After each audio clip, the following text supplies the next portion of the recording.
What's up everyone, it's me Ken, also known as Tiho. In today's video, I'll be showing you guys my latest third-party add-on on my 2020 Tesla Model Y, and that's this yoke steering wheel from EVBASE. I'll be going over the pros, the cons, full installation guide, answer the question, is it worth changing to, and is it a gimmick? Let's get to the video.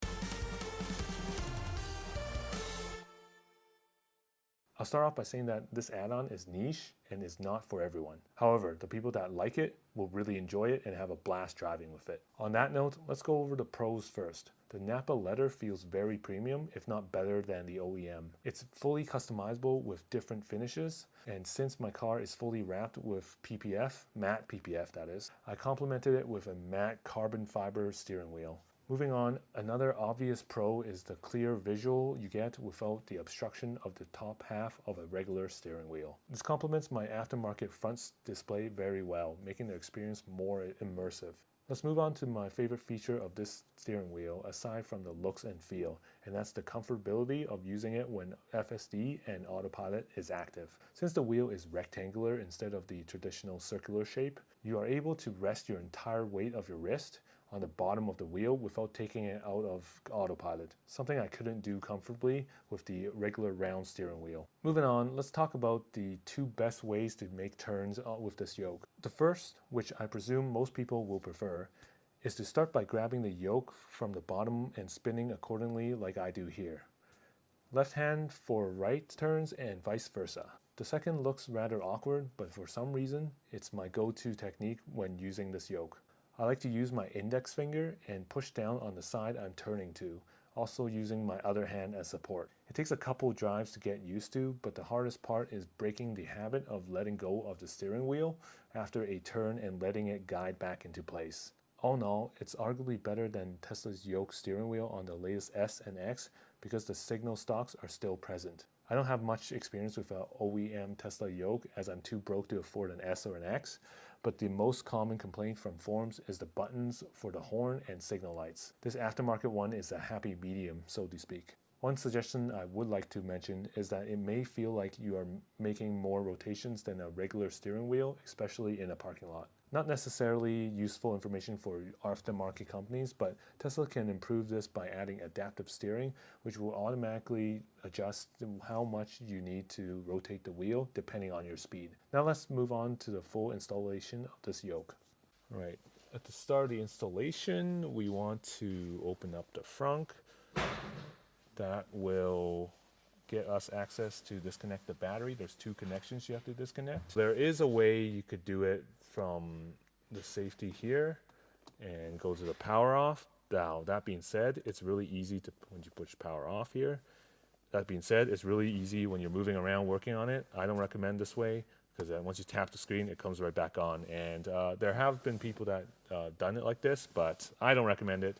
It's an extra 2 screws, so might as well just open up the frunk and deal with it that way. When you're doing this, you want to make sure your doors are open. Once you turn off the power, there's not going to be access to any of the doors. Now that I opened the frunk and all the doors are open, just open up the frunk. First, you'll need to remove the panel up here. All it is a bunch of clips.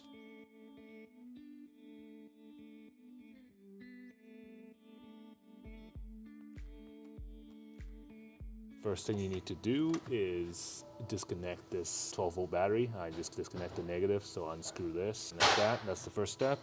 Second step is to remove this tab right here. This disconnects the power to the main battery source. So I believe you pull this tab out like that, and then it comes out. Squeeze this little tab and it pulls right out, just like that. Very simple. Make sure the tab, this red tab, is pulled.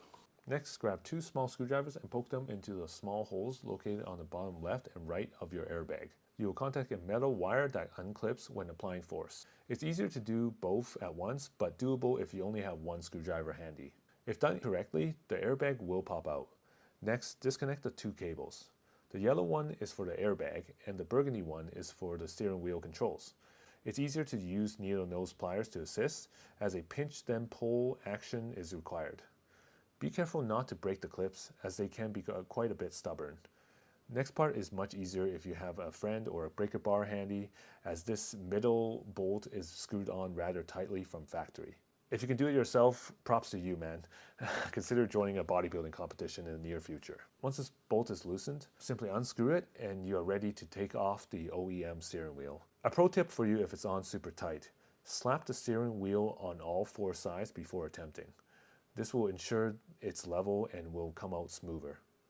Now that I finally have the steering wheel out, the next part is to transfer these components to over here, because all it comes with, it depends on what you order. This one from EVBASE does not come with the controls over here. So you have to transfer this whole thing to over here and then add back the airbag. So let's do that right away. Up next, find a comfortable workbench to work on and start removing the metal wire. This is the exact same step as step 1, only this time we need to remove/transfer the wire to the yoke. Now flip the steering wheel around and use a flathead screwdriver to unclip these 6 clips.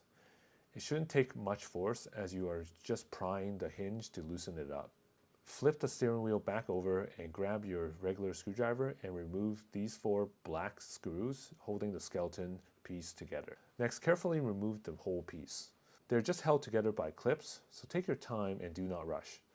Now it's time to replace the 3-piece platings provided by EVBASE to the matte carbon fiber ones I chose. These are 2 torque screws for the bottom piece and 3 for each of the side pieces where your squirrel wheels are. Unfortunately, I didn't have a small enough torque set, so I left the side ones unchanged. Now it's time to put back on the airbag metal wire into the yoke. Simply clip it on all 4 sides. You will notice I didn't do anything with this bottom black plug here, as my 2020 Model Y didn't have a heated steering wheel function, so be sure to plug this in if you have the heating module present. There will be a small module that you can't miss. Next, push the skeleton piece back in and slowly work around the steering wheel. Now it's time to put back in these 4 screws. You want to do this before pushing everything back into place. Next, simply use both thumbs to get the clips to latch back on. Okay, we got everything installed, pushed everything in, just do every check. Just make sure to check these clips are in all the way before, and last minute to check these springs are working just fine, because that's how your horn works. So if they're pushed all the way, that means your horn's going to constantly be going off, so you don't want that. So let's put this back in. There's these 2 notches right here, so that makes sure you know that you can put your wheel on straight. You don't want to be, off balance. Just kind of play with the notches. Oh yeah, there we go. There we go, easy peasy. Now you just got to put this bolt back on. I looked online, it's about 60 foot-pounds of torque, so you use your torque wrench after. Just use.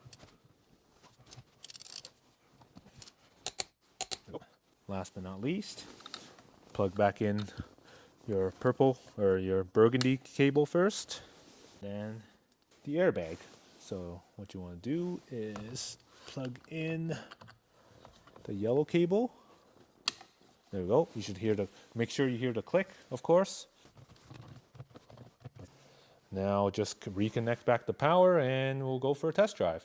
Again, everything is linked in the description below with discount codes. Currently, EVBASE has a 20% discount until April 16, so take advantage if interested. Thanks for watching, guys. T-Ho out.